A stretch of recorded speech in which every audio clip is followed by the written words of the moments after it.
اور وہاں پر جا کر کے انشاءاللہ ہم لوگ زیارت کریں گے. وہاں پر ارواح مومنوں و مومنات، دنیا کی سب سے بڑی قبرستان ہے یہ. 5 ملین قبریں ظاہر ہیں یعنی جو دکھتی ہیں، اور تقریباً 24 کلومیٹر مربع میں پھیلا ہوا یہ قبرستان ہے کہ جب آپ داخل ہوتے ہو اس میں نا تو پتہ نہیں چلتا ہے کہ اب ہم کدھر جائیں، راستہ ہی نہیں پتہ چلتا ہے. قبری قبر قبری قبر، اور نہ جانے کتنی قبریں جو ہیں کیا ہیں، ظاہر نہیں ہیں. دنیا کا سب سے پرانا قبرستان، دنیا کا سب سے قدیم قبرستان، اور یہیں پر کہ جہاں آپ مولا علی کی بارگاہ گئے نا تو اپنے یہاں کیا ہے کہ پہلے جناب آدم نبی اللہ کی قبر کہاں تھی پتہ ہے؟ مدینہ منورہ میں، مدینہ منورہ میں. لیکن جناب نوح نبی اللہ، آپ لوگ کوفہ گئے تھے، کوفے میں جناب نوح علیہ السلام کے گھر گئے تھے، ہے نا؟ وہ جو صحن ہے پورا وہ جناب نوح علیہ السلام کا گھر ہے اور وہ کچن تھا. جناب نوح نبی اللہ کی جب کشتی چلی ہے کہاں سے؟ یہیں سے. اور پورے دنیا کا اس نے سیر کیا، اور پورے دنیا کا سیر کرنے کے بعد کہاں پہنچی وہ؟ یثرب. یثرب کسے کہتے ہیں؟ مدینہ منورہ کا پرانا نام ہے. جب یثرب پہنچی تو پھر کیا ہوا؟ یثرب پہنچ کر کے وہاں پر ایک تابوت نظر آیا. وہ تابوت کسی اور کا نہیں، جناب نوح علیہ السلام نے دیکھا جناب آدم علیہ السلام کا تھا. اور پھر اس تابوت کو لے کر کے چلے اور اس مقام پر پہنچے تو یہاں پر جو ہے جناب آدم نبی اللہ کو پھر دفن کیا. تقریباً 250 سال کے بعد جناب نوح علیہ السلام کا دور آتا ہے. کس کے؟ جناب آدم علیہ السلام کے بعد.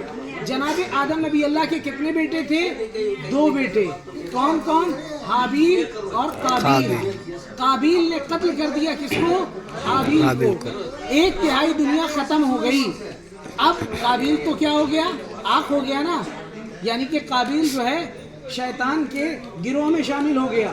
تو اب جناب آدم نے دعا کی پروردگار کوئی ہو جو میری نسل جس سے چلے، پروردگار ہو کوئی جو تیری وحدانیت کا اقرار کروائے، پروردگار کوئی ہو کہ جس کے ذریعے تیری الوہیت کا پرچار ہو.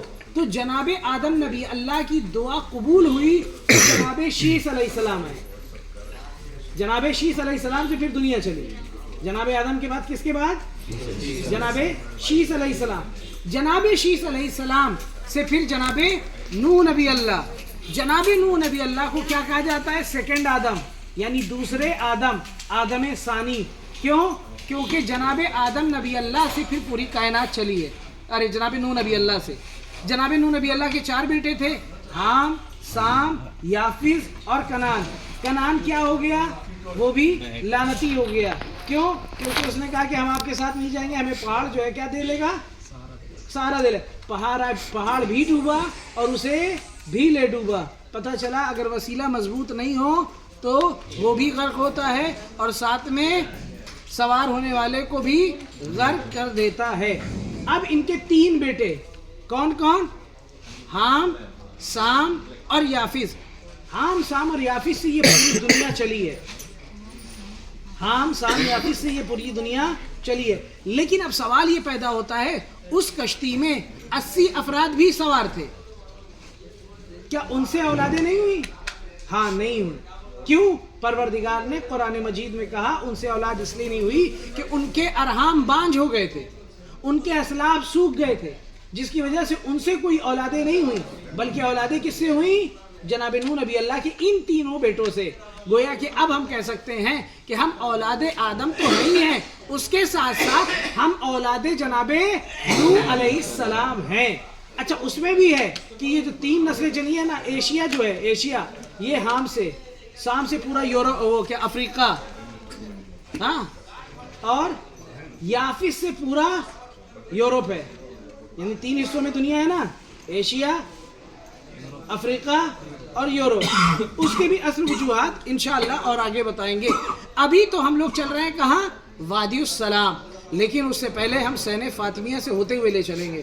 تو آپ دیکھیے گا کتنا خوبصورت منظر ہے مولا علی کی بارگاہ کا. وہیں پر میں آپ کو دکھاؤں گا کلید ذہبی. کلید ذہبی وہ کنجی جس کو سونے کی کنجی کہا جاتا ہے، اور اس کے بیچ میں 14 شعاعیں، اور ان 14 شعاعوں کے درمیان رسول خدا اور مولائے متقیان کا ایک طرح سے جس کو کہا جائے کہ چہرے والا عکس، وہ یعنی کہ دوری سے دکھے گا کہ ہے نا، وہ پورے ہواؤں کو بتاتا ہے اس کا رخ، انشاءاللہ وہ چلتے ہوئے، اور بھی انشاءاللہ دیگر مقامات کے ہوتے ہوئے آپ کو بتائیں گے. جزاک اللہ. سارے ریڈی ہیں انشاءاللہ؟ ہاں سارے ریڈی ہے، سارے ریڈی.